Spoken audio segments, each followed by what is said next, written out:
Meus irmãos, graça e paz. Que delícia, que presença maravilhosa. Dá vontade de sair correndo. Deus usa esse homem demais, né? Eu imagino quantos dias ou horas vocês já estão adorando e conectados. Parece que a gente vai voar. Eu quero louvar a Deus pela sua vida. Eu quero louvar a Deus pela sua casa, pela sua família. Amém? Obrigado, meu amigo Neto. Deus abençoe, pastor. O Senhor, sua casa, pastora, sua família, toda a liderança. Participar mais esse ano, estar convosco aqui. É um privilégio, viu?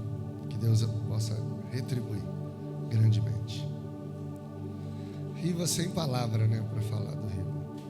Só sacanagem ele, depois de dirigir 7 horas, ele querer que a gente pague agachamento para acabar. Glória a Jesus. Meus irmãos, mas eu estou animado para compartilhar um texto da palavra de Deus. Amém? Quantos gostariam de ouvir uma palavra de Deus? Abra sua Bíblia comigo. Livro dos Salmos. Livro dos Salmos. Salmos de número 84.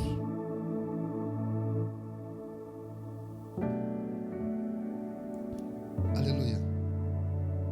Salmo de número 84. Daqui a pouquinho, Riva, vou colocar você para virar pagar pelo menos 10. Você já subiu a montanha já ou não? 57.660.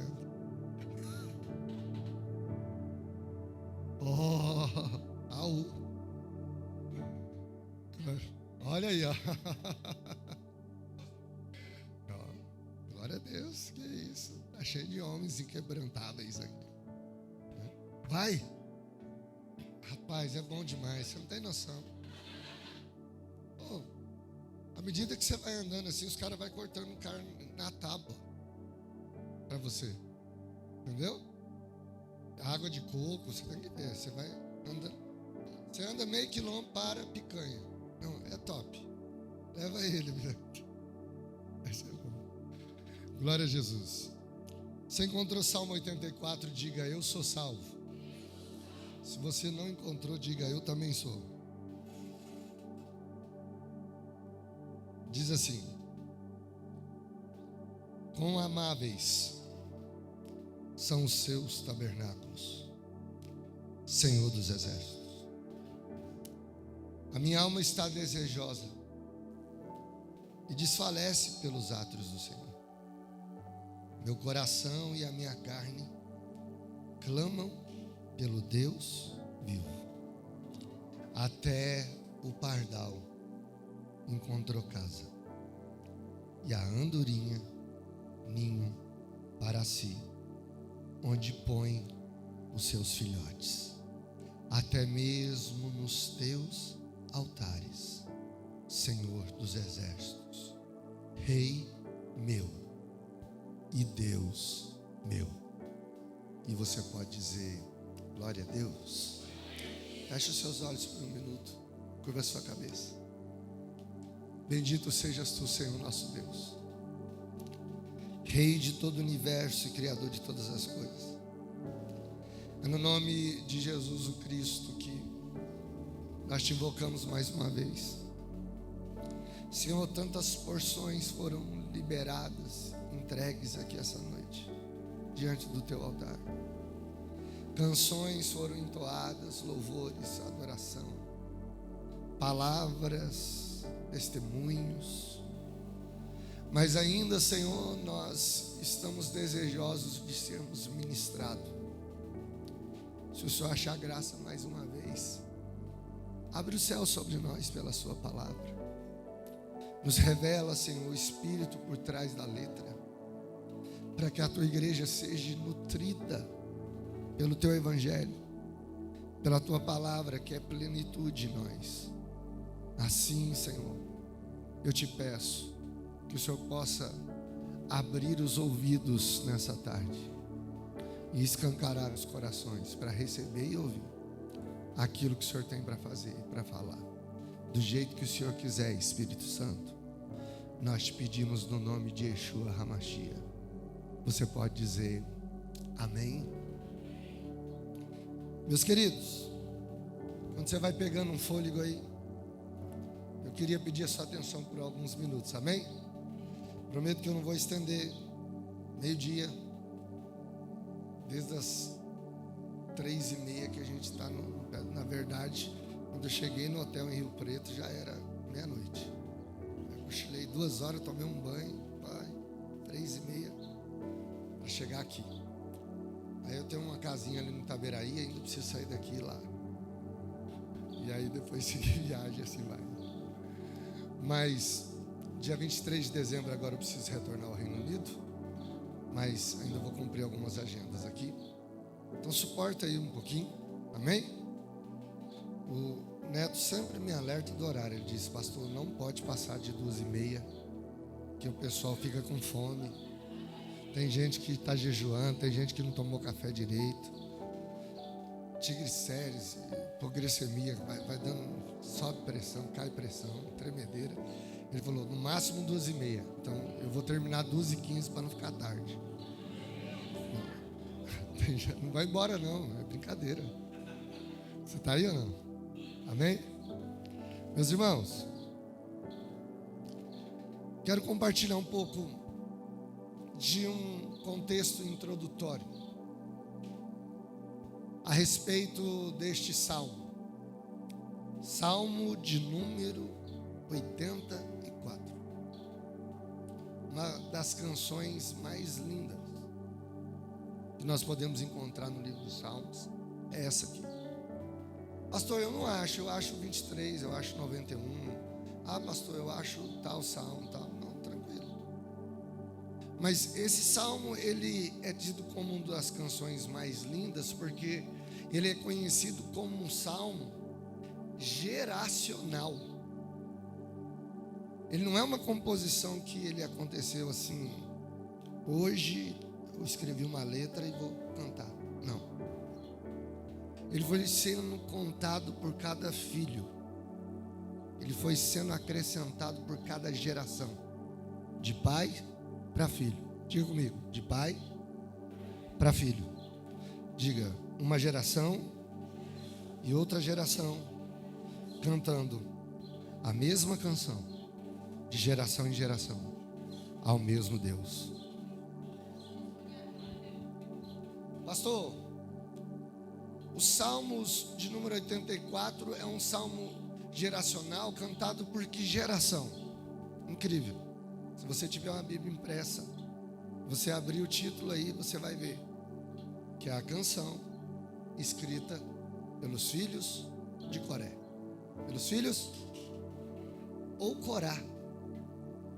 A etimologia da palavra é a mesma. Coré, Corá. Pastor, mas como isso? O livro dos Salmos é um livro de muitas surpresas. Na verdade, o que nós chamamos de Antigo Testamento para os rabinos é o Taná. E o Taná, na visão judaica, é dividido em 3 partes: Torá, Nevim, Ketuvim. Já diferente das falas de Jesus no Novo Testamento, que vai mencionar o rolo, ele vai dizer a Torá, os profetas e os salmos.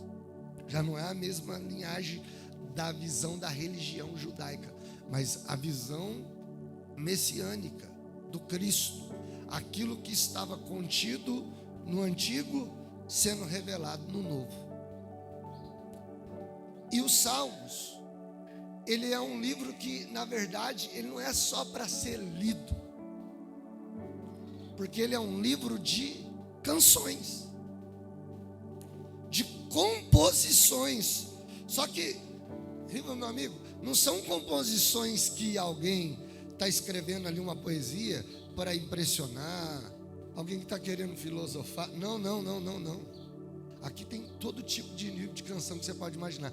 Tem gente que compôs canção aqui no dia que ganhou uma grande bênção. Ele compôs e cantou.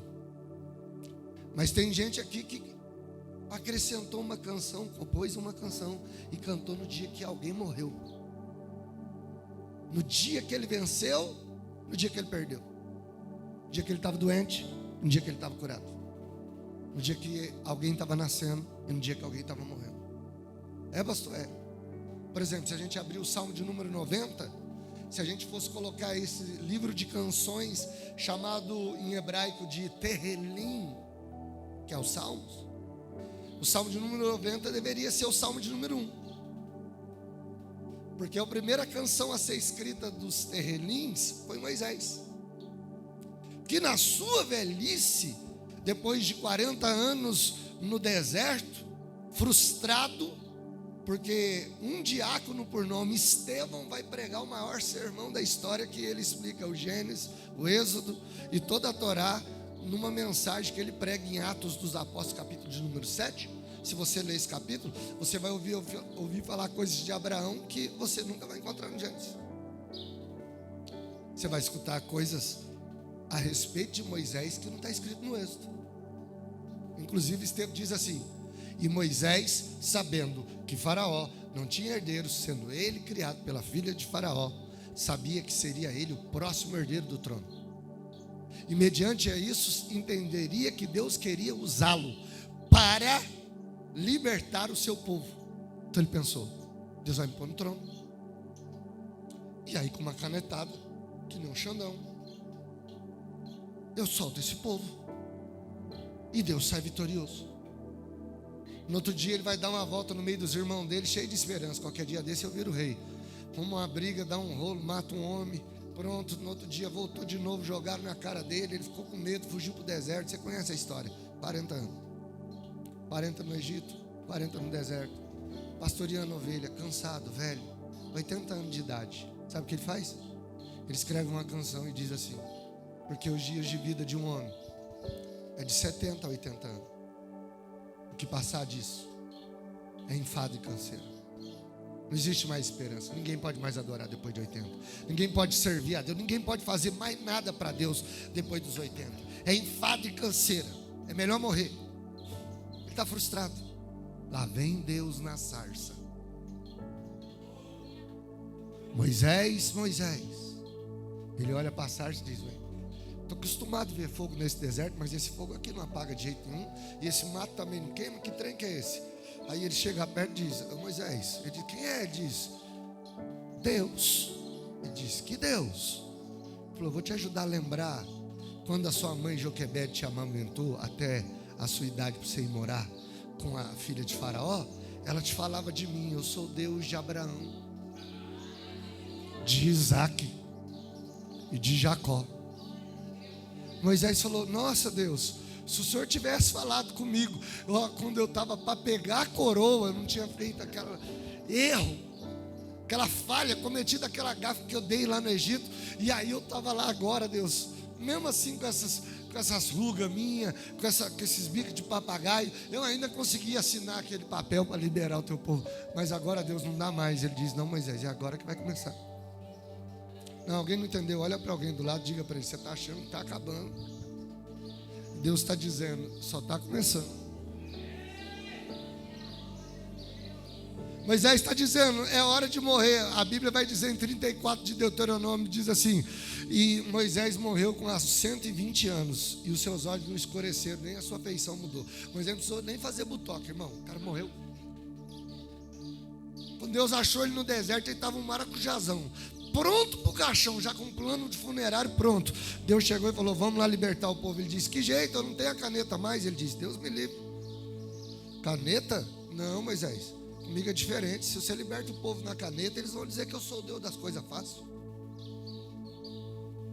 É agora que eu vou te usar, na velhice, no impossível, abrindo um caminho no meio do mar, mandando maná, água da rocha. Mas como é que você vai fazer isso, Deus? Porque eu sou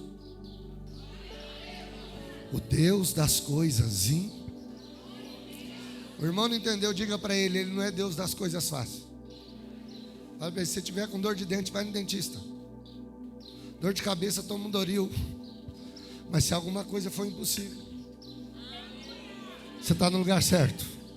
Você veio para o encontro certo. Você veio para esse acampamento com o endereço certo. Escute isso, eu estou falando de salmos. Eu estou falando salmos. Canções que pessoas, num momento de angústia, escreveu. Um dos maiores salmistas que nós conhecemos na Bíblia Sagrada, do qual é atribuído 74 salmos dos 150, Davi. Escreveu canção um dia que venceu, escreveu canção um dia que estava perseguido. O dia que o filho Absalão persegue ele, no Salmo 13 ele diz: até quando, Senhor? Os meus inimigos se levantaram contra mim e prevalecerão. A gente vai encontrar salmos como 77, o segundo maior salmista da Bíblia mencionado é Asaf, escreveu 14 canções. Das suas 14 canções, de número 77, ele está para desviar.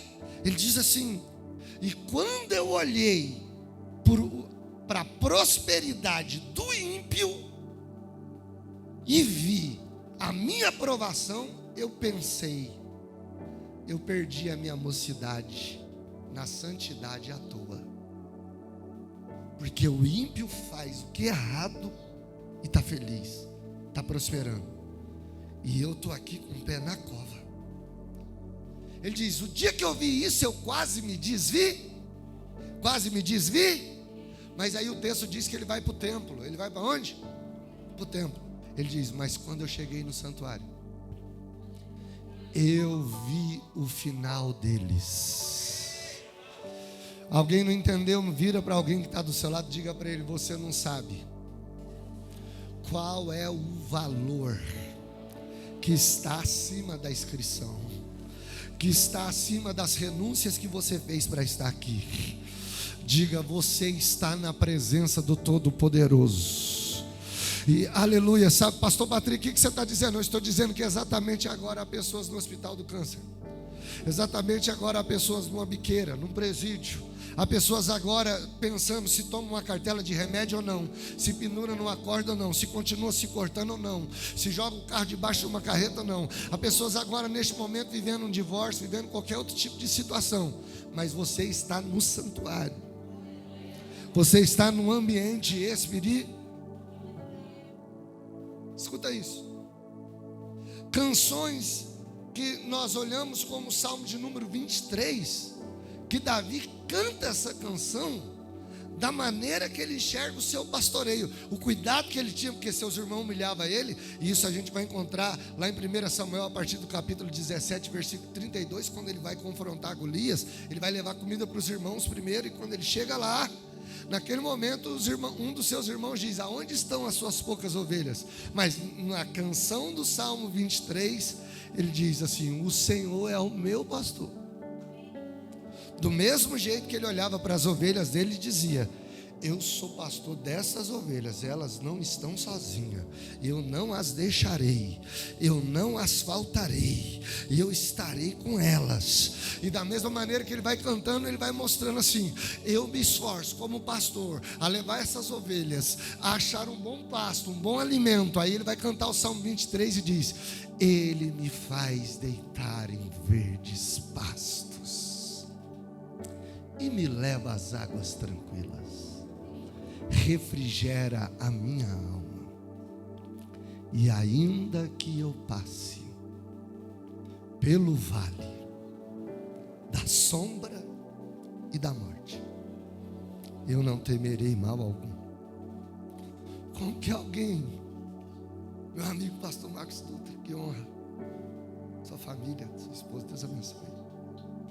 Como que alguém, Marcos, canta uma canção dessa dizendo: e ainda que eu passe pelo vale da sombra da morte? Se o dia que a gente escuta, quando saiu o Covid, você lembra? Nossa, irmão andava na rua com vidro de álcool em gel. Se alguém passava perto dele, ele fazia assim com álcool em gel. Eu lembro quando minha esposa pegou Covid, que a gente foi descobrir, já fazia uns 7 dias que deu positivo. Já faz 7 dias que você está com Covid. E, né, casado, dormindo junto.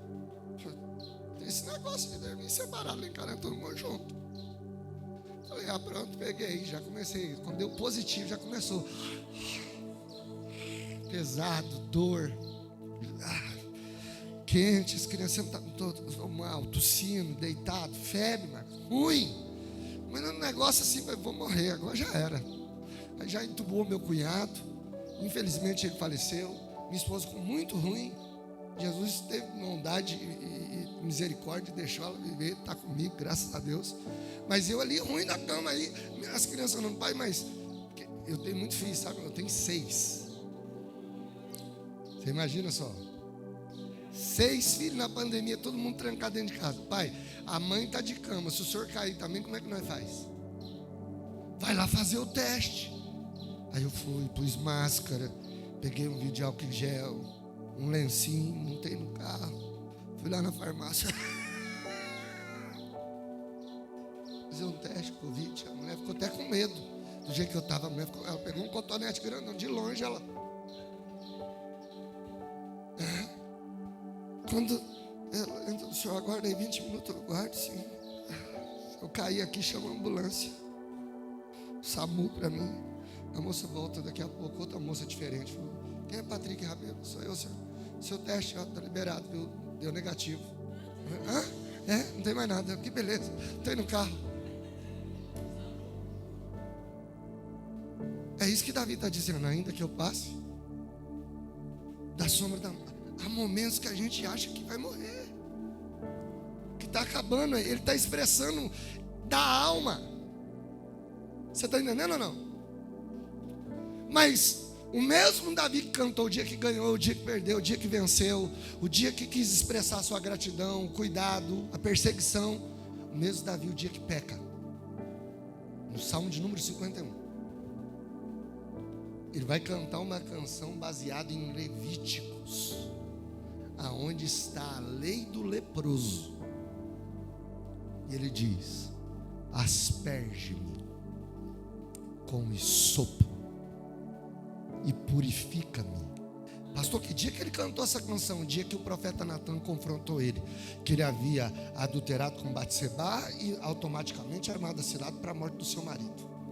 Mas quando ele é confrontado, ele não vai dizer, não, mas não, deixa eu contar a minha versão da história, não, deixa eu explicar, não, ele só se arrepende e ora e vai cantar. E alguém diz, espera aí, mas como é que você vai cantar depois de pecar? Ele, se eu cantei o dia que eu ganhei, se eu cantei o dia que eu venci, se eu cantei o dia que eu formei, se eu cantei o dia que eu comprei minha casa, se eu cantei o dia que eu tirei minha carta, se eu cantei o dia que eu tirei meu carro, se eu cantei o dia que eu terminei minha faculdade, por que eu não vou cantar o dia que eu estou caído? Por que eu não vou celebrar o dia que eu não estou bem? Você está aí ou não? É alguém, meu amigo Neto, que está cantando, cuja a canção é muito mais escandalosa do que o próprio pecado. Porque ele está comparando-se a um leproso. Quando a gente vai a Mateus capítulo de número 8, a Bíblia diz que um leproso se aproxima de Jesus na entrada de Cafarnaum e diz assim: se quiseres, podes-me? Podes-me? Podes-me? Podes-me? Mentira, vocês são papagaio de pirata. Por isso a gente tem que ler a Bíblia. Podes-me limpar ou purificar. Por quê? Pergunte por quê? Porque a lepra não era tido como uma doença. Todo leproso era reconhecido como um maldito de Deus. Então aquele leproso estava convencido que por algum motivo que ele não entendia qual, Deus o amaldiçoou. E ele reconhece que Cristo é Deus encarnado. Então ele diz assim, eu não sei por que motivo o Senhor me amaldiçoou, mas se o Senhor quiser, o Senhor pode tirar essa maldição. E Jesus olhou para ele e falou: quero ser limpo. Vou falar de novo, quero ser limpo. E na mesma hora foi purificado da sua lepra. Sabe o que Davi está cantando na canção do Salmo 51, quando ele diz asperge-me com hisopo? Porque é o que Jesus vai dizer lá em Mateus 8, quando ele diz assim: não conte a ninguém, vai, procura o sacerdote, apresenta a oferta que Moisés determinou. Ele não interrompe a cerimônia que está na Torá, que mandava que o leproso levasse um par de rolinhas até o altar, onde uma seria sacrificada numa bacia d'água, cortada, degolada e sangrava na água, e a outra era presa num pedaço de madeira com um pedaço de pano de escarlate. Quando a outra morria e o sangue estava ali, então ele pegava aquela rolinha viva amarrada na madeira e a imergia no sangue e na água, e depois aspergia sobre o leproso e o declarava puro. Pastor, mas e por que Davi está cantando uma canção e pedindo para aspergir ele? Ele não está leproso, ele adulterou, ele cometeu um homicídio. Mas ele está entendendo que o problema não é o adultério, não era o homicídio, mas a comunhão que ele estava perdendo. A intimidade que ele estava perdendo, porque no mesmo salmo ele vai dizer: tira tudo, tira coroa, tira trono, tira família, me entrega na mão de quem você quiser, só não tira o teu, só não retires de mim o teu Espírito. Coloque a mão no ombro de alguém, se ele estiver cochilando, chacoalha ele, diga para ele assim: até no dia mais difícil, que o diabo dizer que você não pode, te apontar para te acusar, ainda assim o Espírito Santo vai colocar uma canção de adoração na sua boca. Aleluia. Pastor, mas como é que alguém canta no dia que peca? É melhor do que murmurar. É melhor do que falar: vou tomar uma cartela de Rivotril e trancar no quarto. Davi está dizendo assim: se cantei nos melhores momentos, vou cantar nos mais difíceis. Você está aí ou não? Canções escritas em maneiras diferentes. Por exemplo, o Salmo de número 102, a Bíblia não diz quem escreveu, ele é tido como um salmo anônimo. Ele não tem quem é o autor. Vou falar de novo: ele é um salmo, não diz quem é o. Fala para quem está do lado: o salmo não tem dono. Se eu fosse você, pegava ele para você e entregava. Por que, pastor? Porque ele vai cantar assim no salmo: eu estou como um pelicano no deserto, mas o Senhor tem sido muito bom. Pastor, por que ele está dizendo que ele é um pelicano? Por que ele não falou uma águia, um falcão? Qualquer coisa, mas um pelicano no deserto? É, porque o pelicano é uma água marítima, ele é uma ave marítima. E ele tem capacidade de carregar uma certa quantidade de água embaixo do bico. Então, quando ele faz os seus ninhos, ele vai até a região da caça, mergulha, pega os peixes e deixa com água dentro para levar o alimento fresco para o ninho. Mas ele está dizendo: estou no deserto, mas eu sei que antes de eu voltar para casa, uma provisão vai chegar no meu bico. Aleluia. Eu vou falar de novo. Antes de você sair deste encontro, antes de você sair deste acampamento, deste culto, dessa celebração, Deus está preparando algo que você vai tomar posse nessa tarde. Aleluias. Se eu fosse você, olhava para alguém que está do teu lado, dentro da jabuticaba dos olhos dele, diga para ele assim: ei, se prepare, porque Deus preparou algo para você que não é igual para mim. Preparou algo para mim que não é igual para você. É único, é único, é único. Você acredita nisso?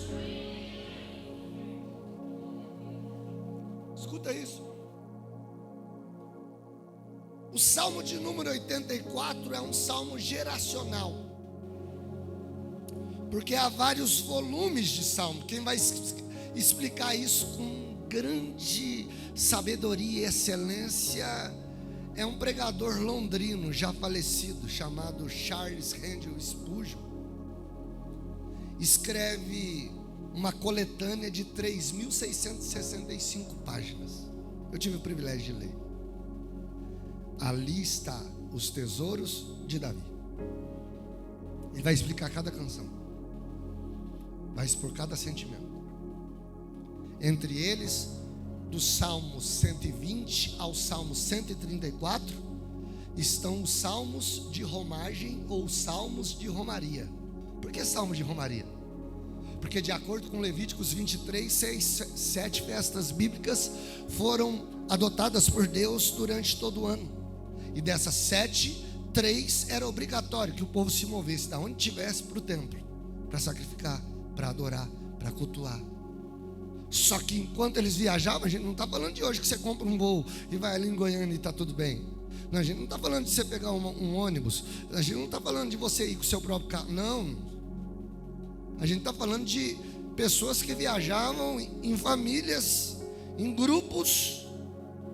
Por isso se chamam salmos de romagem, porque desde casa até o templo eles iam cantando o Salmo 120, Salmo 121, Salmo 122, Salmo 123, Salmo 124, Salmo 125, Salmo 126. Aí ele chega no Salmo da família, lá no Salmo 128, e vai dizer: bem-aventurado o homem que anda no caminho do Senhor, porque a sua mulher será como uma videira frutífera ao redor da sua casa, e os seus filhos serão como plantas de oliveira ao redor da sua mesa.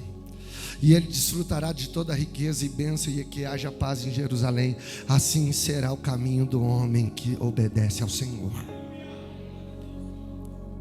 No Salmo 125 eles cantam viajando, porque havia ladrões do caminho, principalmente quem morava em Naftali, nas regiões montanhosas, ou na própria Galileia, para se mover a Judeia, onde está Jerusalém. Havia caminhos perigosos. Quando Jesus conta a parábola do bom samaritano, porque ele sabe que o caminho de Jericó a Jerusalém era uma via muito perigosa, chamada no latim pelos romanos de Via Latros, aonde se cometia a maior fase de latrocínios. Porque quando pessoas viajavam sozinhos, eles eram roubados e assassinados no caminho.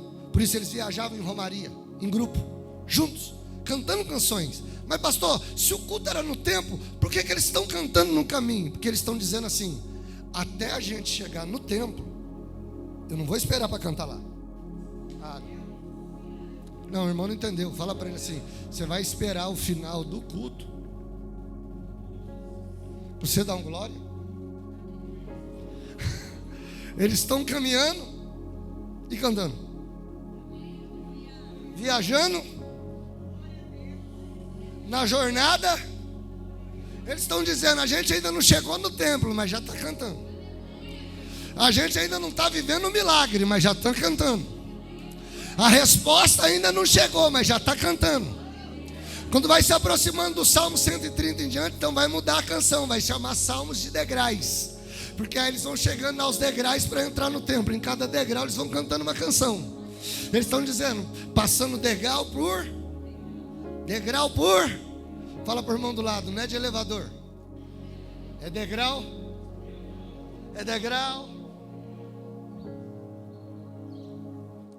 Pastor, mas e o Salmo 84? O que se atribui a filhos de Coré? Quem é Coré? Simples. A gente volta um pouco, chega lá no livro de Números, e a gente vai encontrar o povo já fora do Egito. Fora do? Deus vai impor 613 mitzvot, 613 mandamentos. A gente costuma resumir isso no decálogo e dizer que foi apenas 10 mandamentos, porque Deus escreveu só naquela pedra e não teve o resto. Não, irmãos, aquilo foi num episódio. Depois Deus continuou dando as leis. Moisés escreveu 613 leis que o Senhor deu a ele. Só que tem um detalhe: em Números, quando Deus instituiu o tabernáculo e tudo for edificado conforme a vontade do Senhor, medidas, qualidade da madeira, do ouro, da prata, a entrada, o átrio, o lugar do sacrifício, a pia de bronze, para que se purificasse e acessasse o lugar santo, onde estavam os pães da preposição, a menorá, aonde as lâmpadas ficavam acesas com azeite, e também estava o altar de incenso, onde se apresentavam as orações do povo e a adoração. Mais à frente um véu, do outro lado a Arca da Aliança. Um lugar acessado uma vez por ano pelo sumo sacerdote. Assim Deus determinou pela boca de Moisés. Deus separou as tribos levíticas da família de Levi, pegou todos os príncipes, gerações e disse: essa família será responsável pela movimentação do tabernáculo. Esses vão montar, esses vão desmontar, esses vão trocar os pães, esses vão cuidar das lâmpadas, esses vão cuidar do incenso, esse vai cuidar do sacrifício, esse vai cuidar disso. Tudo foi dado à ordem. Só que aí Deus falou para Moisés: Moisés, mas eu preciso, além do sacerdote levita, de um sumo que possa adentrar além do véu. E ele diz: quem, Senhor? E Deus olha para ele e diz assim: Arão, seu irmão. Quero que Arão seja o sumo sacerdote. Prepare uma estola, faça conforme todas as pedras que eu estou pedindo, porque ele vai se apresentar a mim representando o povo. E Deus estava impondo aquilo que o próprio povo escolheu. Pergunte por quê? Porque 50 dias depois, após a Páscoa, que aconteceu no Egito, pela primeira vez no capítulo 12 do livro do Êxodo, 50 dias após, quando o povo está no monte, Deus disse a Moisés: disse o meu povo que santifico, que amanhã me apresentarei a eles. Pentecostes. Mas a Bíblia diz que quando Deus desceu e a glória de Deus manifestou, trovões, e a Bíblia diz que o monte fumegava. Vou te dar um conselho: o dia que você tiver uma oportunidade de ler um Midrash, hoje você consegue baixar até no Telegram. Eu gosto de comprar, mas hoje você pode baixar até o PDF no Telegram. Na minha escola eu coloco lá na biblioteca para os alunos e deixo para eles acessar. Você pode baixar o Midrash. Você vai entender que quando a gente vai pegar a nossa tradução, muita coisa está ocultada, e o comentário dos rabinos complementam o que está no Taná e faz a gente entender o que a palavra quer dizer. Escute um negócio: se você pegar um Midrash para observar o que realmente estava acontecendo no contexto ali, simples. Deus havia dado posições a todos para adorar no seu taber, na sua pré, mas quando ele escolheu Arão, o povo esqueceu do dia de Pentecostes, que disse assim: ó, não queremos que Deus fale conosco. Fale o Senhor com Moisés, e Moisés nos fale, nós faremos tudo que o Senhor pedir. Está escrito.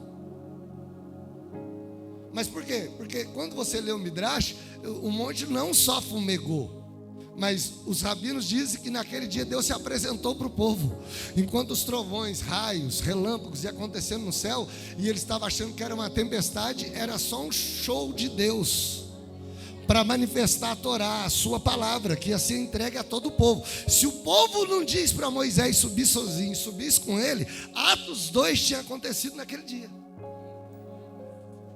Mas como eles não subiram, só Moisés recebeu, e Atos 2 ficou esperando Pentecostes de novo, quando Cristo vem e vai nos dar o seu Espírito. Agora escute uma coisa: por que eu estou falando isso? Porque enquanto o povo está dizendo, pode falar Deus com Moisés e a gente obedece, mas o dia que Moisés falou assim: ó, assim o Senhor falou para mim, de todas as lideranças do tabernáculo, o líder maior, o sacerdote, o sumo sacerdote que vai atender lá é Arão. Números capítulo 16 vai dizer que Coré, qual o nome dele?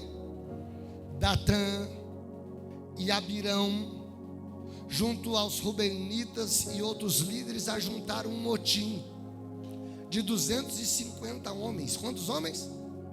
250 homens questionando Moisés e dizendo assim: peraí, Moisés, você já escolheu que um vai fazer isso, um vai cantar, um vai tocar, um vai limpar, outro vai acender, outro vai não sei aonde, outro vai sacrificar. Agora, peraí, você pegou o maior cargo e deu para o teu irmão. Isso é nepotismo. A gente é um homem de Deus. O melhor cargo é porque ele é seu irmão, Moisés. Peraí, até agora Deus falou com vocês, agora não é Deus mais que está falando? Não, Moisés, se a história é sua, o texto diz que Moisés se jogou por terra, com o rosto no chão. Falou: pelo amor de Deus, Senhor, tem misericórdia. O bicho vai pegar, porque eles estão achando que eles estão pirraçando eu, mas né, quando alguém acha que está pirraçando o pastor, ele está arrumando problema é com Deus. Ah, você não pegou, vou de novo. Fala para o irmão do lado: se não puder dar glória, diga ai. Fala para ele assim: quando você está achando que você está pirraçando seu líder, o músico, o cantor, o pregador, o pastor, você está arrumando rolo. Pastor, mas onde que está isso? Não, cadê? Quem pode ler para mim? Tem alguém que pode ler para mim aí? Cadê? Vai lá, irmão. Deixa eu usar. Número 16, tem número aí na sua Bíblia? Está lá no começo, irmão. 4º livro da Bíblia. Fica tranquilo. Vocês estão com pressa? Aleluia. Quantos querem que eu pare? Diga amém.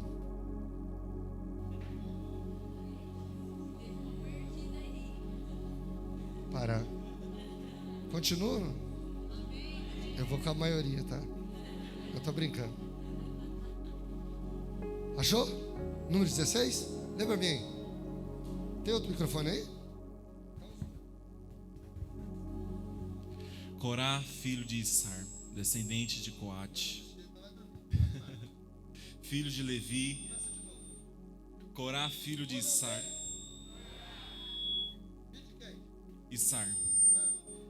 descendente de Coate, filho de Levi, armou uma... É da tribo de Levi. Está entendendo ou não? Então assim, ele sabe do que ele está falando. Só que ele não está satisfeito com a posição que Deus deu para ele. Ele quer do Arão. Está aí ou não? Já tinha recebido o serviço do tabernáculo.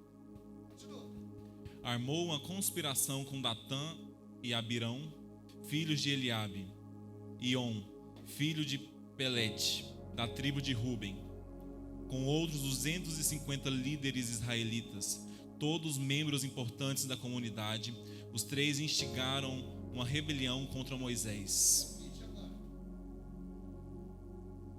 E o Senhor disse a Moisés e a Arão: afastem-se dessa comunidade, para que eu a destrua agora mesmo.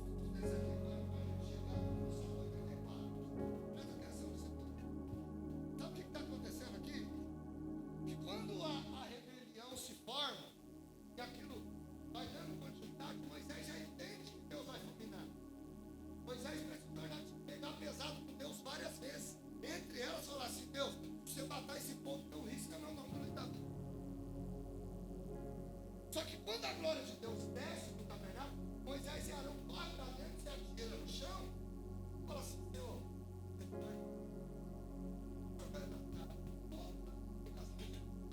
só homem. Mas Deus falou: tudo bem.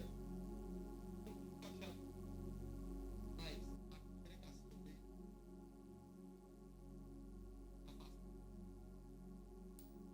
toda a família de Coré foi rejeitada por causa da decisão de seu pai. Deixa eu te falar uma coisa que talvez você não entendeu. Você que é pai ou você que é filho, quantos filhos não estão sofrendo consequências por causa da decisão do... Escute isso aqui. Por causa da decisão de Coré a se impor contra Moisés e Arão e a vontade de Deus, toda a família dele está comprometida, o povo está rejeitando, ninguém pode mais passar na congregação, os filhos deles estão afastados. Só que tem um detalhe: quando ele disse, nós também somos homens de Deus, Deus também usa a gente, e Deus vai dar um sinal.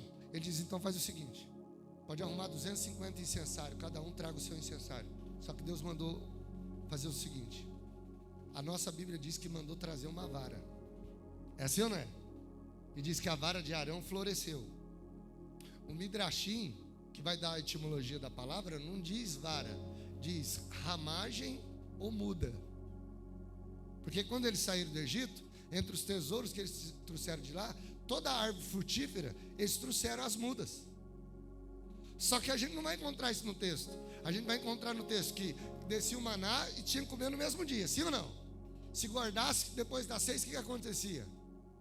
Estragava, sim ou não? Você está aí? Quando chegava na sexta-feira, produzia dobrado, porque no sábado não descia. Aí um dia Deus falou para Moisés: junta um pouco de maná, coloca num pote e põe dentro da arca. O maná nunca mais estragou. Por que a vara de Arão, que floresceu, também foi para dentro da arca? Porque os judeus, todos os israelitas que viajavam, tinham suas mudas para viajar no deserto. E da mesma maneira que Deus mandava um maná que durava por dia, Deus fazia elas florescerem e darem frutos para o dia. Só que naquele dia, Deus falou diferente: diante do meu tabernáculo, não é terra fértil, tira da onde está plantado. Cada tribo tem a sua ramagem, traz sua muda, planta aqui no deserto. Deus, mas aqui não, aqui é deserto, aqui não tem fertilidade, não tem água, não nasce nada aqui. É aqui que a gente vai descobrir quem é de Deus. Porque a gente vai descobrir quem é de Deus quando alguém é capaz de florescer até onde ninguém floresce. Que a gente é capaz, no meio de uma família da onde ninguém quer servir a Deus, mas você vai ser o pioneiro que vai salvar essa casa. De alguém que talvez tenha motivo para dizer: eu sofri rejeição no passado, abuso, eu passei por isso, meu pai nunca falou comigo, eu tenho aquilo, eu tenho assado, e muitas outras coisas que geram gatilhos e traumas e situações que às vezes te atrapalham no espiritual. Mas sabe o que Deus está dizendo? Mesmo com todo esse histórico, você é quem Ele escolheu para florescer até no meio do deserto. Eu vou de novo. Você é quem Deus escolheu para florescer até no meio desse deserto financeiro, até dessa perseguição, dessa questão no relacionamento, dessa dúvida, dessa situação que não te deixa fluir. E Deus está dizendo: o tempo de florescer vai chegar. Escute o negócio. Leia para mim o versículo de número 24.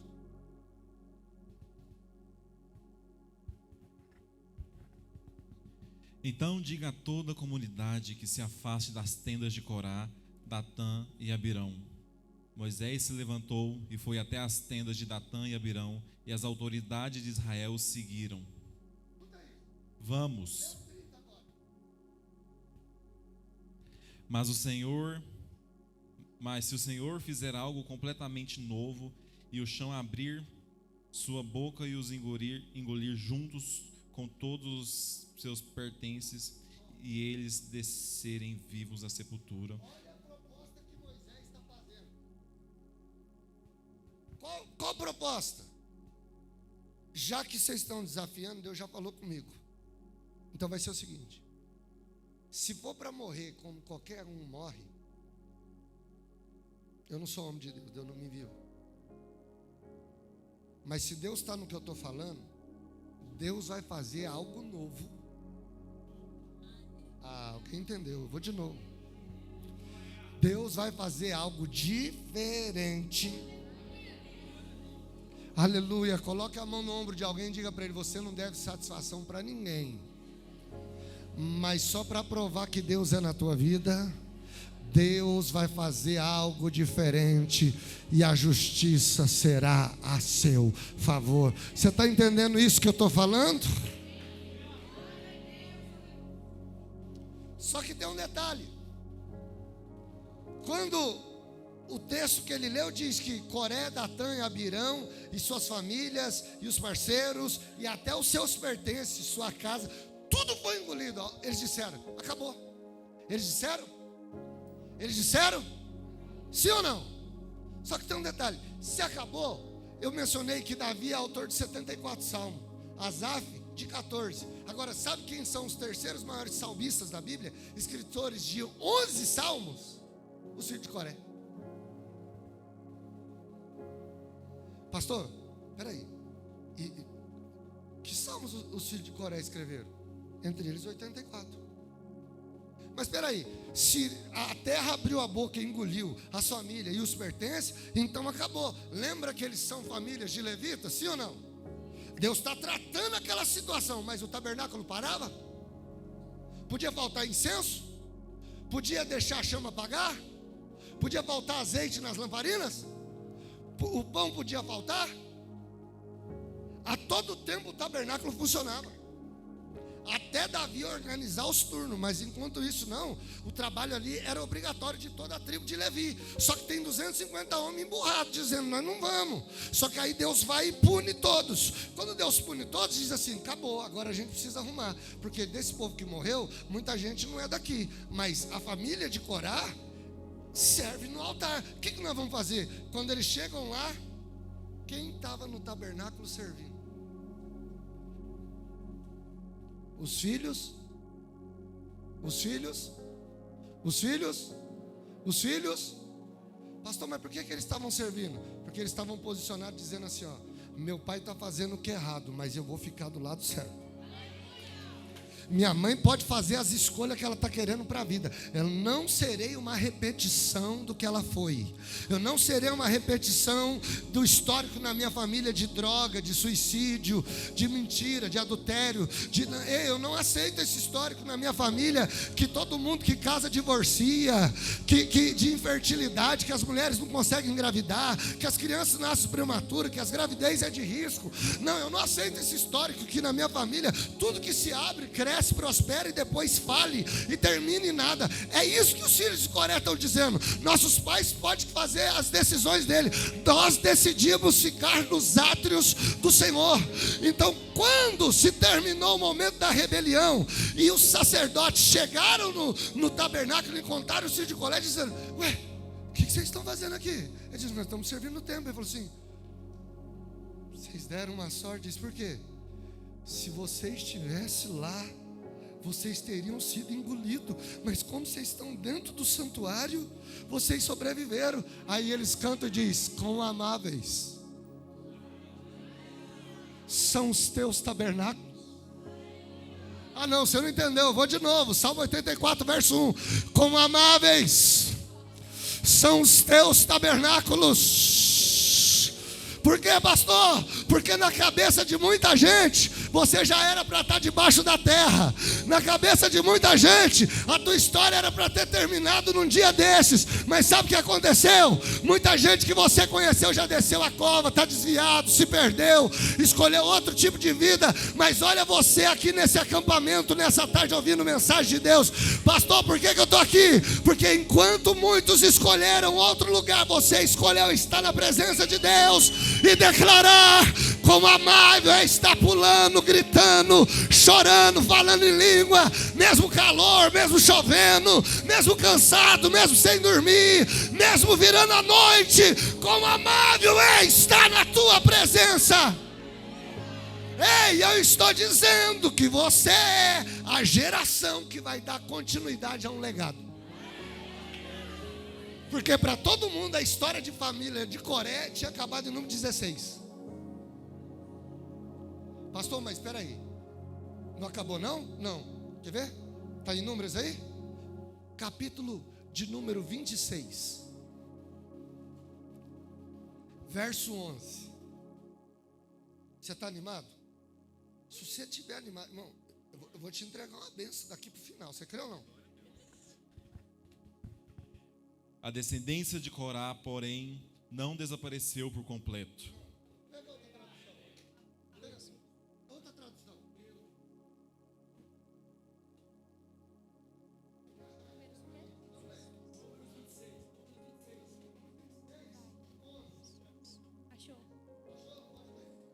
Mas os filhos de Corá não morreram. Mas os filhos de Corá não morreram. Mas os filhos de Corá não morreram. Mas os filhos de Corá não morreram.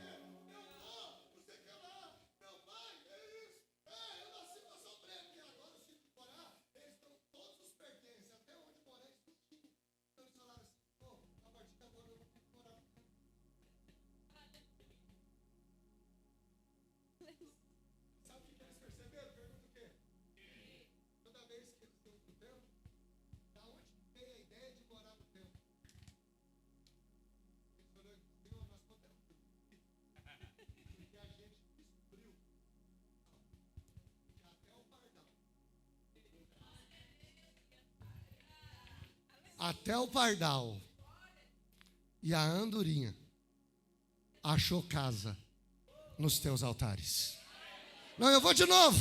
Ele está dizendo assim, ó: A nossa geração passada trouxe um histórico de vergonha, de derrota, de idolatria, de prostituição, e talvez você tenha todos os motivos e até uma herança maldita para dizer: eu caí nisso por isso, a minha família é assim, essa maldição está sobre nós. Mas Deus está dizendo: não, ei, filhos de Coré, você vai ser a história cujo alguém vai dizer: o pai dele foi isso, porém o filho dele formou na faculdade, porém a filha dela adora no altar de Deus. Vou de novo. Os parentes dele morreu tudo, mas ele casou, teve filhos, constituiu família. A família dele não tinha jeito, matava, roubava, nada dava certo, mas ela escolheu família, está na presença de Deus, porque você é a geração daqueles que Deus poupou. Olha para alguém perto de você e diga para ele: você não está aqui porque seu cabelinho é liso, porque seu olhinho é azul, diga porque seu carro é novo, porque seu queixinho é furado. Não, fala para ele: você só está aqui porque enquanto muita gente estava descendo para dentro da terra, Deus estava dizendo para você: fica dentro da minha casa, copia as andorinhas, copia os pardais, faça como eles. Agora, pensa um negócio comigo. Sabe o que acontece aqui?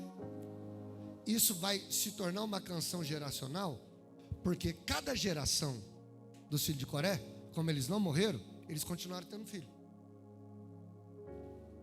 Então a geração dava continuidade à canção. Então alguém dizia assim: que canção bonita. Quem compôs? Filho de Coré. De quem? Coré, o rebeliado? Aquele endemoniado do deserto? Não, filho dele? Como escrever uma canção tão bonita como essa? 2 Crônicas, capítulo de número 32, vai contar a história de uma das maiores guerras que houve. Depois da Assíria vencer o reino norte, que é Israel, eles vêm contra Judá e cercam Jerusalém. Quando Jerusalém está cercada, Senaqueribe manda uma carta para Ezequias e diz: não vos engane Ezequias e nem vos engane o vosso Deus. Eu entrarei aí, vou quebrar tudo, vou matar todo mundo, e ainda vou queimar o Deus de vocês no fogo, como queimei o Deus das outras nações. Josafá pegou a carta, entrou no templo e foi orar. A Bíblia vai contar que aquele momento estava tudo cercado, mas quando você lê o Midrash de Crônicas, sabe que os rabinos comentam? Que era o período da Páscoa, eles esperaram o dia de intercâmbio, que a cidade estava lotada, para fazer o cerco, e aí muita gente ficou presa lá dentro, e outras pessoas queriam entrar e não podia, porque as 12 portas foram se fechando, mas os filhos de Coré eram rejeitados, e deram a ele a porta do monturo, a porta do lixão, e lá eles começaram a cantar, e o povo começou a dizer: ei, fecha a porta, não deixa mais ninguém entrar, porque o inimigo está chegando. E eles estão dizendo: não, nós vamos continuar cantando aqui até todo mundo entrar, ninguém vai ficar de fora, o inimigo não vai tocar neles. Aí eles estão dizendo: vocês estão loucos, eles têm carro, eles têm flecha, eles têm arco, vocês vão morrer. Salmo de número 46, está escrito: canções aos filhos de Coré, porque foi escrito por eles. Quando eles disseram assim: seus pais foram engolidos para a terra, se vocês não forem engolidos pela terra, pelo menos uma flechada vocês morrem. Aí eles cantam o Salmo 46 e diz assim: Deus é o nosso refúgio e fortaleza, socorro presente na hora da angústia. Alguém olhava e dizia: fecha a porta, para de cantar, olha o inimigo, ele, olha, quer acontecer que nem seus pais, lembra dos seus parentes que foi engolido? Eles cantam e dizem assim: pode abrir a terra. Pastor, onde está escrito isso? Salmo 46, verso 2 diz assim: e ainda que a terra se mude para o meio dos mares, e ainda que a terra trema e os montes se abalem pela sua braveza, há um rio cuja a cidade alegram o santuário de Deus. Deus está no meio dela e ela não será abalada. Ele ajudará ao romper da manhã, porque Ele faz cessar a guerra em todas as nações. O Deus de Jacó está conosco. Vinde ide e vede as maravilhas que o Senhor tem feito em nosso meio. Aí o Midrashim diz que um dos filhos de Coré foi tomado em espírito, que o verso 10 não é canção. Por isso está escrito na sua Bíblia, aí se você abrir o Salmo 46, na sua Bíblia vai estar escrito cela. Por que cela? Porque o verso 10 não é hino, é profecia. Quando eles estavam cantando, o Espírito de Deus tomou um deles e eles marchou no meio do povo e disse: aquietai-vos e sabei que eu sou Deus e serei exaltado entre as nações. Alguém olhou e disse assim: quem que é esse que está profetizando? Filho de Corá. De quem? Do rebelde. Mas como pode o filho de rebelde profetizar? Olha para alguém do lado e diz assim: não é porque alguém da tua família escolheu o pior caminho que você vai dar continuidade disso. Diga: você faz parte de um grupo de escolhido que Deus separou para adorar. Adorar, viver a promessa de Deus. É porque o pai morreu cedo, a mãe morreu cedo. Será que você vai morrer cedo também? Eu não, eu vou viver mais. Eu vou viver diferente. A tua família inteira pagou aluguel, eu não vou pagar. A tua família inteira teve crise financeira. Você vai ser o contrário disso. Por quê? Porque quem está te separando diante desse altar hoje não é homem. Sabe que o texto do Midrash diz? Que eles diziam assim: feche essa porta antes que os carros e as flechas nos alcancem. Eles continuaram o Salmo 46 e cantaram assim: quebra o arco, corta a lança. Você não pegou? Vou de novo. Fecha porque lá vai flecha. Ele quebra o arco, quebra a lança, queima os carros no fogo. Fecha a porta porque eles cercaram muitas carruagens. Quebra o arco, corta a lança, queima os carros no vovô de novo, até você adorar, até você ir no culto comigo. Prega comigo, quebra o arco, corta o arco, aleluia, queima os carros no fogo. Será que alguém está entendendo o que eu estou falando? Aleluia. Alguém está dizendo: peraí, os filhos dos amaldiçoados estão sendo diferentes. O que é que está acontecendo? Coloque a mão no ombro de alguém e diga assim: pode ser que alguém no teu passado foi maldição, mas você é a geração da bênção e do propósito de Deus. Eu vou mais uma vez: você é a geração do livramento, da vontade, do propósito eterno de Deus. Será que alguém pode levantar as duas mãos? Faz aquele barulho que Satanás não gosta de ouvir. Se é glória da glória, se é aleluia da aleluia, se é araban do que vai, eu te caço, mandai, ela tovia.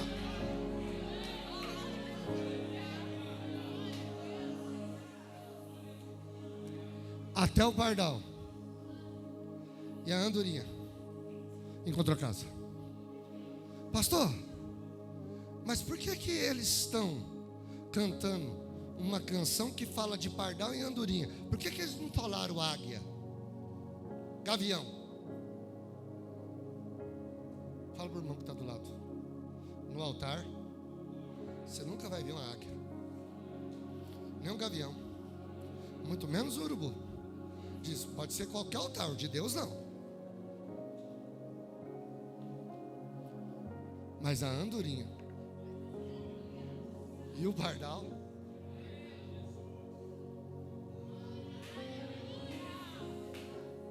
pastor, peraí, não, deixa eu te ajudar. Você já viu alguém criar pardal?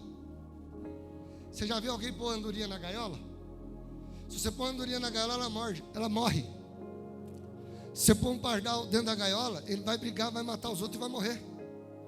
Olha para quem está do lado, diga para ele assim: você não nasceu para ser preso numa gaiola de vício, de maldição hereditária, de prostituição, de traumas, de medo, de pânico.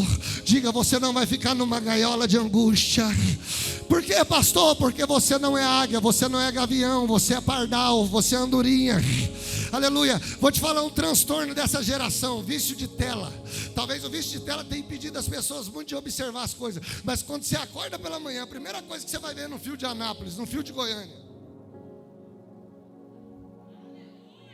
Quem está lá? Andorinha. Quem está lá? O pardal. Quem está lá no fio?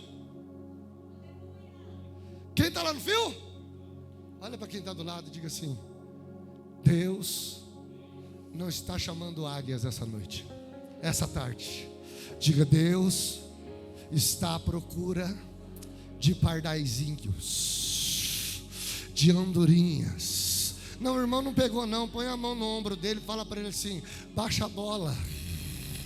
Aleluia. Talvez você quis ser águia, mas diga para ele: mas hoje no altar só tem lugar para pardal, só tem lugar para andorinha. Ah, é, pastor? Por quê? Quanto vale um pardal? Você já viu alguém vender pardal? É inegociável, não tem valor. Eles estão se pondo nessa condição. Peraí, pastor, quem falou isso? Não foi eu, não, foi Jesus. Quer ver? Abre para mim, Mateus 10, 20.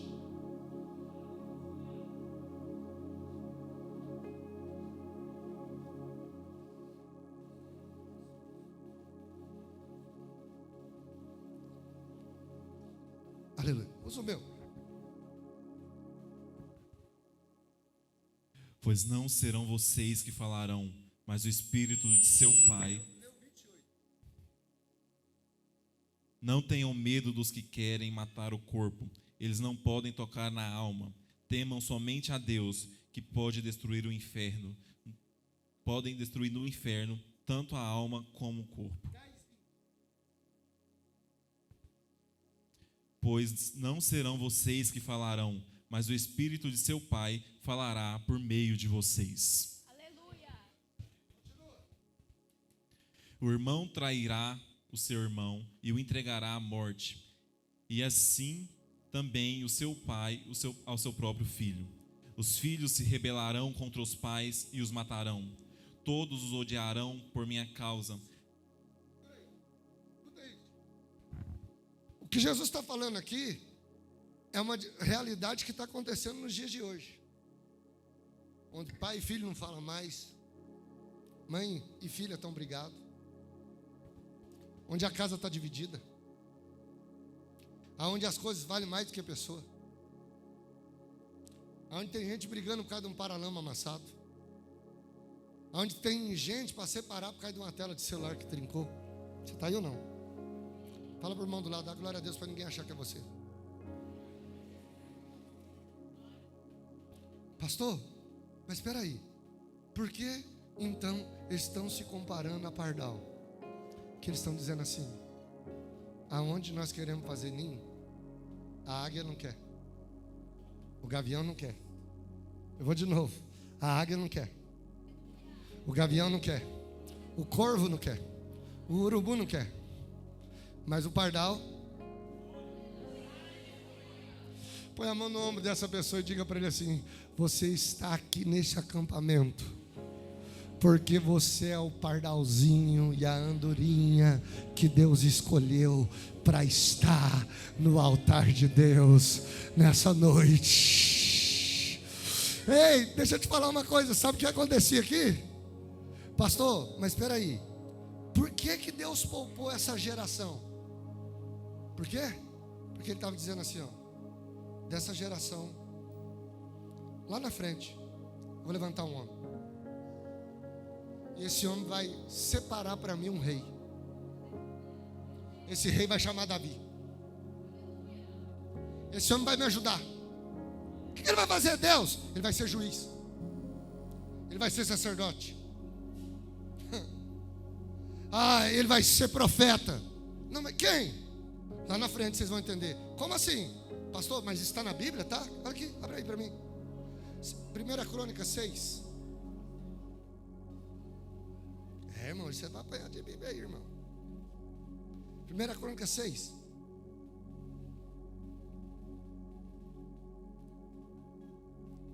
Achou? Ajuda ele, Jesus. Achou alguém aí? Quem achar? Achou? Está ali, ó. Isso. 6. Os filhos de Levi foram Gerson, Coate e Merari. Sim ou não? Repita comigo. Coate. De novo, Coate. Agora coloca para mim 6:20. De Gerson, Libine, seu filho Joate e seu filho Zima e seu... Continua. Pode continuar. Joá, seu filho Ido, seu filho Zerá, seu filho Jeataraí e seu filho... Continua. E os filhos de Coate foram Abi,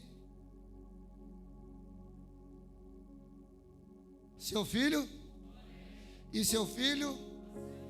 Continua.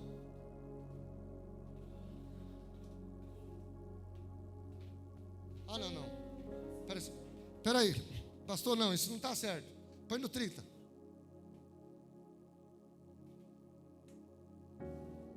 Seu filho Simei, seu filho Agagias, seu filho Azias. Eu não sei se eu falo isso aqui. Pode falar? Eu já escutei pregador falar assim: não, os filhos de Penina não tem nome. Mas, continua. Estes são, pois, os que Davi constituiu para o ofício do canto na casa do... Depois que a arca teve. Agora, muda para mim. Lá no 34.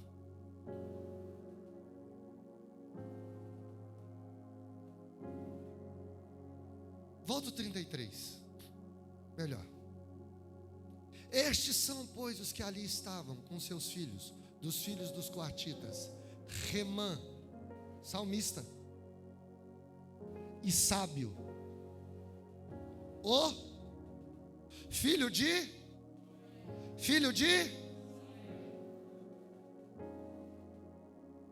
quem? Samuel, filho de quem? Com quem?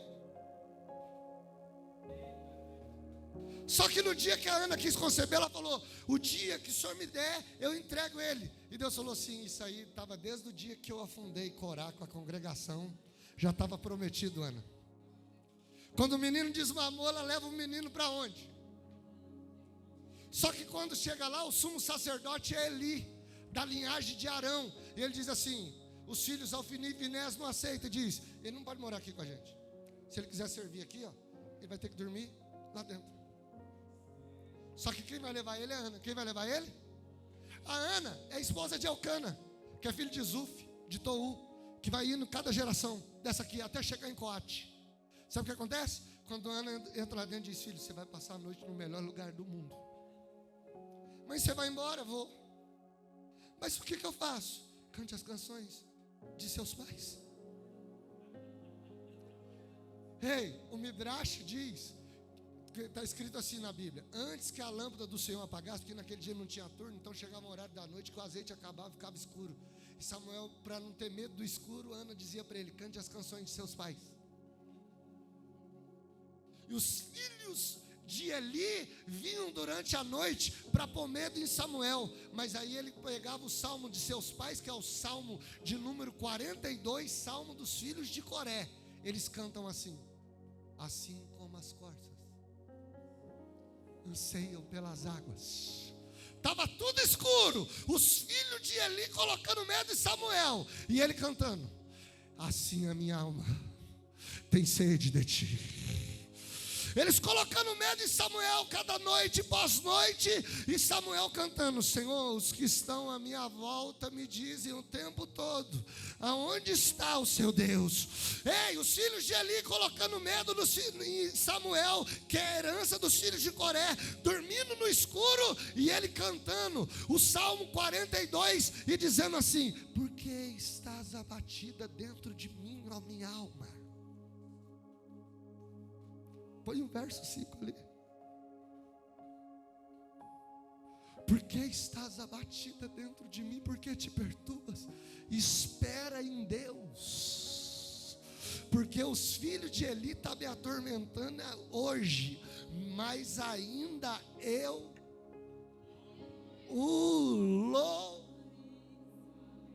ainda eu ainda eu.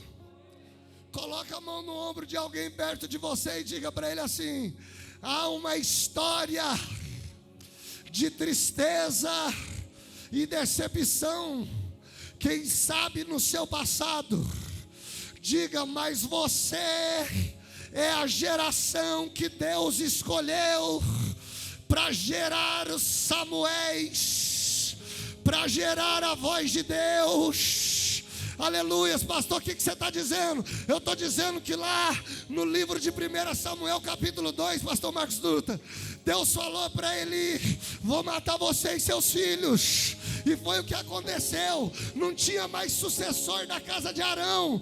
Tiveram que pegar o Corá, que queria tomar o púlpito na marra, não conseguiu. Mas agora o Samuel, filho dele, vai ser, meu Deus, o neto de Coré, chamado Samuel, filho de Elcana, vai assumir o sumo sacerdócio agora, dizendo: não precisei rebeliar contra Deus, não precisei falar mal de Moisés, não precisei dividir a igreja, não precisei puxar tapete de ninguém. Não, você não pegou. Eu vou de novo. Deus está escolhendo pessoas aqui nessa tarde para ser profeta, para ser juiz, para ser sacerdote. Mais do que isso, sabe quem foi Samuel? Foi o homem que ungiu o homem segundo o coração de Deus. Deus está levantando uma geração aqui, não de depressivos, não de ansiosos, uma geração aqui que vai trabalhar no ministério público, que vai mudar essa política mentirosa. Deus vai levantar uma geração de medicina sério, de saúde séria, de sacerdócio sério, de pastoreio sério, de adoração séria, de palavra séria, de altar séria. Pastor é quem? É a geração que ninguém tinha esperança. É a geração que todo mundo dizia: é Nutella, é fraquinho, ela vai desviar, ele não vai aguentar, ele não vai suportar. Mas Deus está dizendo: não, lá na frente, vai viver.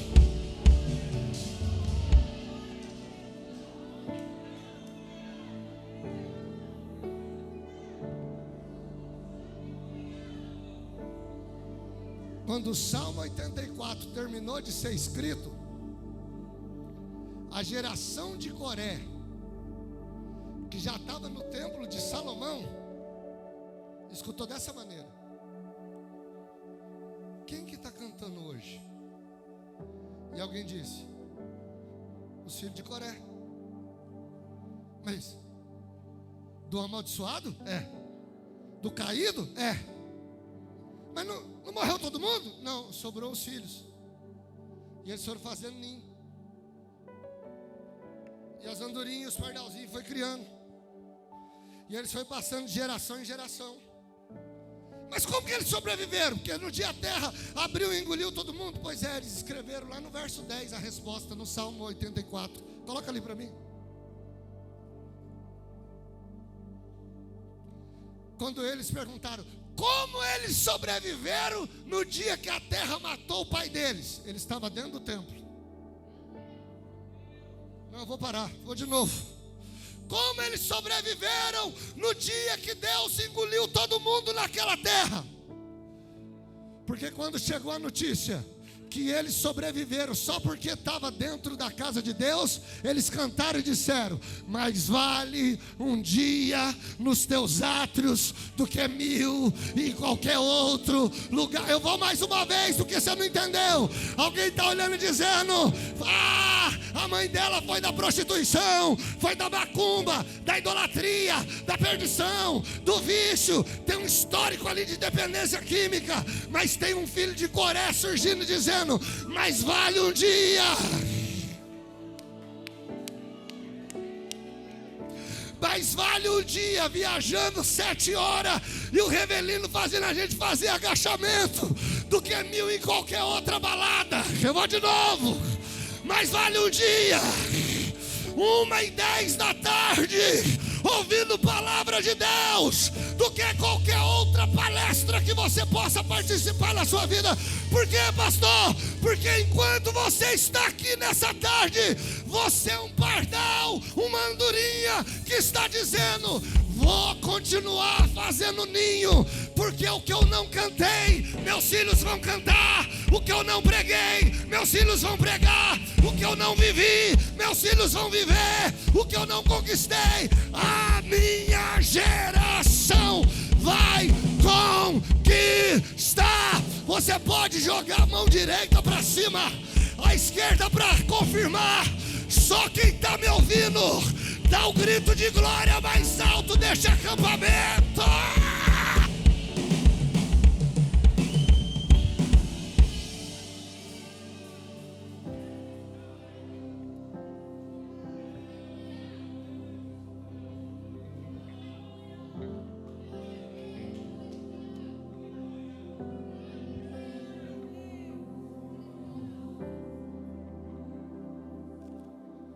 Olha para alguém do teu lado e fala para ele assim: você, não diga mais forte, você é um pardalzinho. Diga: mas Deus te poupou até aqui, porque a tua história não será um registro de vergonha e derrota. A partir de você, hoje, Deus está começando uma história. Aleluia. Não, eu vou de novo. Eu estou dizendo que a tua história não vai ter um antecedente de vergonha e desgraça. Se essa maldição veio até aqui, hoje Deus está dizendo assim, ó: hoje eu estou encerrando esse ciclo. A partir de hoje, as referências que de Deus vai aparecer na tua vida são coisas que nunca se ouviu falar em lugar nenhum, nunca se viu em lugar nenhum. Alguém acredita em profecia? Levanta a mão, pelo amor de Deus, porque eu estou dizendo na autoridade do nome de Jesus, que quando o Senhor está falando pela sua palavra aqui agora, Deus está falando com improváveis aqui. Deus está falando com pessoas desenganadas aqui. Deus está falando com pessoas aqui que já era para estar na cova, na cadeia, na biqueira, na esquina, na feitiçaria. Mas e aí, pastor? É aí que Ele te escolheu para ser um pardal e diz: faz teu ninho na minha presença, e a tua geração vai continuar, tua casa vai continuar, teus filhos vai continuar. Alguém está entendendo isso, pelo amor de Deus? Coloque a mão no ombro dessa pessoa que está perto de você e diga para ele: você é um pardal no altar do Todo-Poderoso. Eu vou de novo. Você não é uma águia das montanhas, você não é um gavião dos rasantes, você é uma andorinha, você é um pardal, mas que está no melhor lugar nessa tarde. Será que alguém acredita? Será que alguém pode adorar? Será que alguém pode celebrar? Eu vou dar 30 segundos para você adorar. Quem tem glória, dá glória. Quem tem aleluia, dá aleluia. Quem tem celebre, celebre, celebre, engrandeça. Oh glória, porque até o pardal e a andorinha achou casa. Até o pardal e a andorinha achou. Eu vou de novo.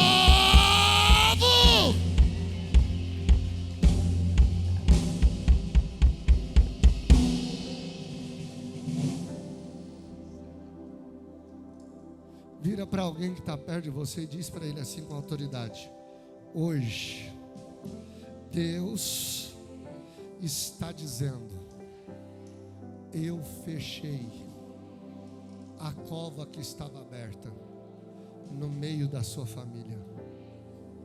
Você é o portal da vida daqui para frente. Você é o portal da esperança de Deus daqui para frente.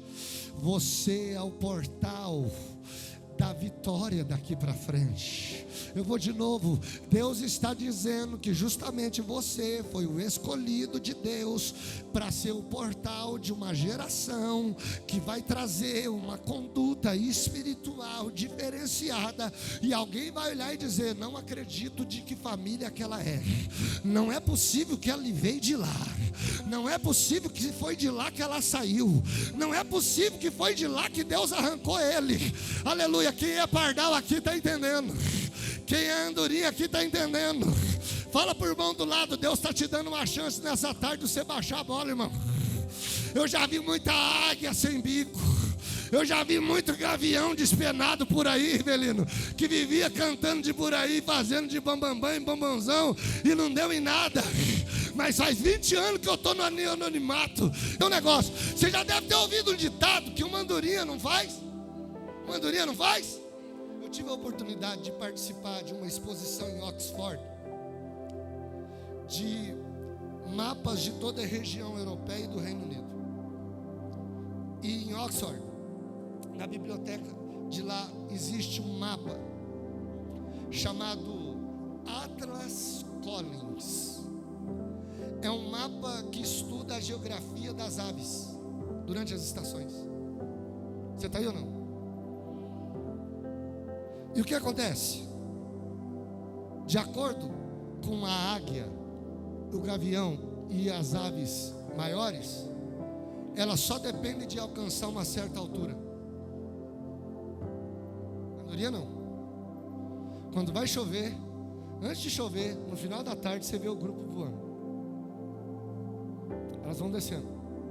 Foi nesse mesmo sistema que se desenvolveu o Eurotúnel, que sai da Inglaterra, passa por baixo do oceano, o metrô, e sai lá na Europa.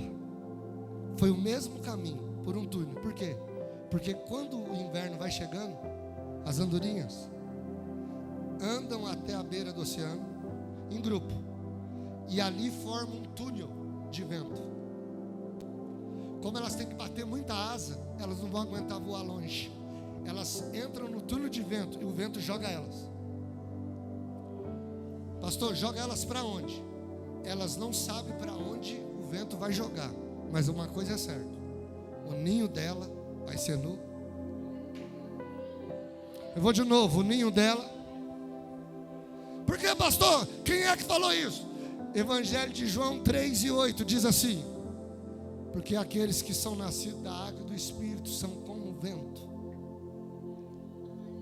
Ouve-se a sua voz, mas não sabe da onde vem, nem para onde. Coloque a mão no ombro desse irmão, diga para ele assim: sabe o que Deus está dizendo essa tarde? Independente da direção que Deus está te levando, não é na biqueira, não é no cemitério, não é no bar, não é na prostituição, não é no vício. Diga: para onde o Deus estiver te levando, sempre vai ter morada para você no santuário. Eu vou de novo: sempre vai ter um lugar para você no altar de Deus. Eu vou de novo: a terra era para te matar, era para a tua história ter acabado.